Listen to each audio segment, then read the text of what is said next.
All right, so last year, we added several new features to the engine to support foliage rendering, and the Fortnite team used those features to ship Battle Royale Chapter 4.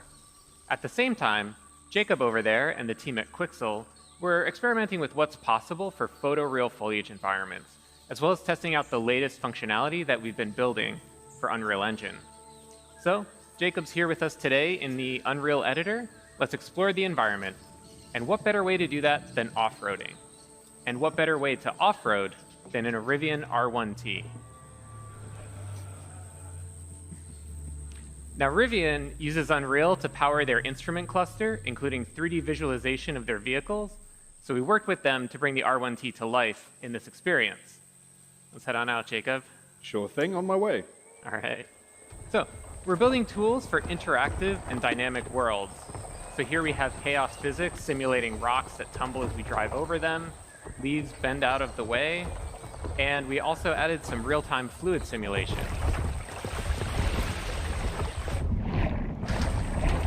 We worked with the team at Rivian to set up Unreal's chaos vehicle model to simulate the suspension of the truck and how the electric motors drive each individual wheel.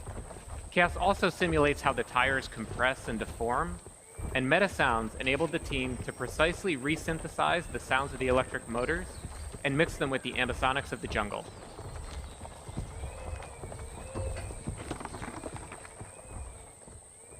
So Rivian provided us with a highly detailed model of the truck, about 71 million polygons that we're able to render in real time thanks to Nanite. Now, the Rivian not only looks incredibly realistic because of Lumen and Nanite, but also its materials. And today, we're introducing Substrate, our new material framework.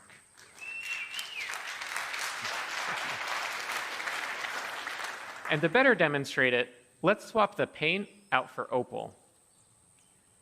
Now, of course, you can't order a Rivian with opal body panels, but opal was the internal code name for this project, and also a really great demonstration of Substrate's capabilities.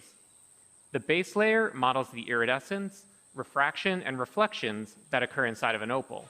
And on top of that is a layer representing the polished surface and how light is absorbed as it travels through that clear layer of varying depths. And now we can add back on the dust and dirt layers. And notice how the reflection changes when interacting with the dust layer, and that there are no artifacts along the transition from dirt to dust to opal. So Substrate is more expressive, enabling artists to create materials like this with different shading models and compose and layer those materials as they see fit. All right, let's head on out, Jacob. On my way. All right. In terms of performance, Substrate materials that are similar to the current Unreal Engine shading model cost about the same. But now, artists have the freedom to author more complex materials for extremely detailed use cases, like in cinematics and in film. So we're going to drive under this fallen tree here, and everything that you've seen up to this point was painstakingly hand-built by the environment team at Quixel. Everything since that fallen tree has been built using our brand new experimental suite of procedural content generation tools, entirely an engine that are flexible, deterministic, and artist-driven. Our guiding principle in building these systems was to empower artists to make tools for artists. So Jacob's going to go ahead and add a procedural assembly to the world. And the cool thing is that it communicates. Thank you. Yeah. Pretty cool. And the cool thing is that it communicates with other nearby procedural elements in the scene, like the creek bed. So let's say a designer comes by, wants to direct the player to drive to the left. Jacob can simply move the assembly to the right, and everything updates to accommodate that change. Game design is iterative, so let's say the designer comes back, wants to give the player the choice of going left or right again.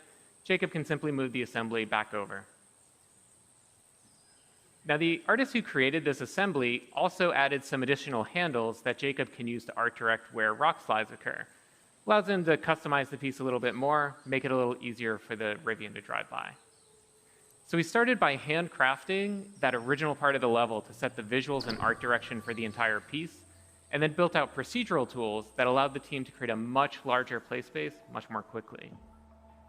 Now let's see how we can use these procedural tools to make larger sweeping changes to the environment. So Jacob, let's start by removing some of the trees in this area. Absolutely, that's easy enough actually. All right, a little too much. Let's add some trees back in. Okay. And let's also add in some cliff formations, give it a little bit more variability.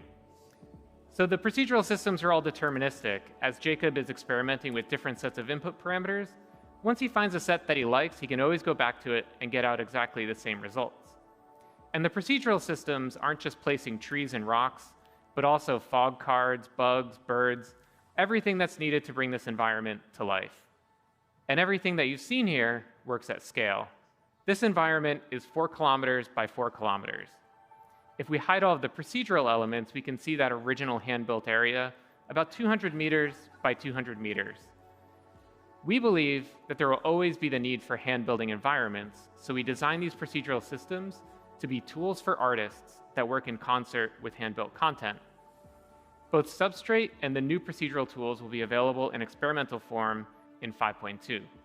And everything you've seen here is running in the Unreal Editor in real time on a developer machine with an Intel 13900K CPU and NVIDIA RTX 4090 GPU. So Jacob, thanks for being here and helping us out today. Thank you very much, Nick, for having me. It's been a pleasure.